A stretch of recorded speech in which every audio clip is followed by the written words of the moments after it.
We have a cemetery that's just about 100 yards behind our house, and it's a National Historic Places site. It's also a Greene County Historic Places site, and it's on the National Registry of Historic Places. We moved back here to take care of that cemetery, which was dedicated to slaves, Indians, and paupers in 1873 by my great-grandfather, William Berry, and his wife, Caroline Boone Berry.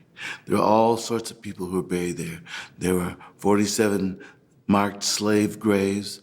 There are a host of markers that are in places where graves used to be, like just white markers that we have.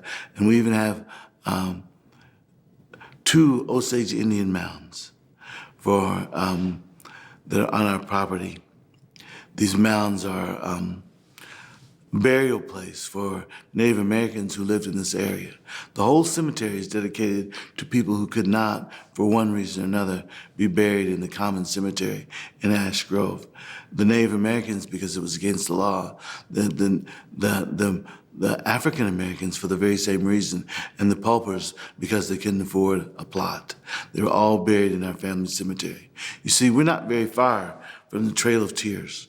We're less than 10 miles from the Trail of Tears. It comes down through the square of Springfield, Missouri, and to the south of here, about 10 miles.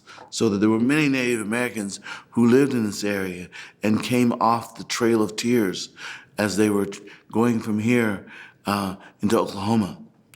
And some decided to settle here, some died along the way.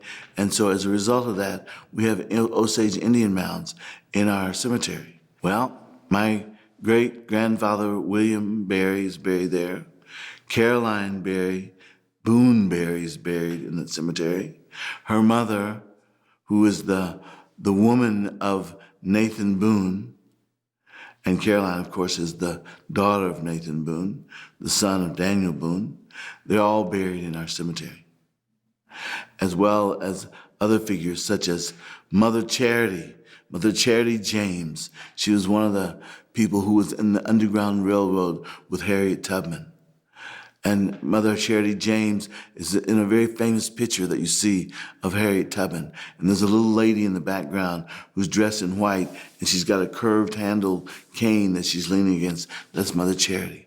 There's also Fireball Frank Yoakum, who was a pitcher with the Kansas City Monarchs.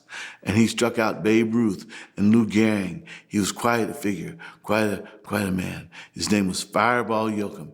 When I was a boy, I used to love to hear that name, Fireball. It just seemed like it was more than man, more than human. He was a fireball, Fireball Yoakum, the great pitcher for the Kansas City Monarchs, as well as my grandmother, Mamie Berry, my grandfather, Luther Berry, and Millard Berry, my uncle, and Drusilla Berry, my aunt, and my great aunts, and all my family from my father's side, and many people from my mother's side are buried in that cemetery.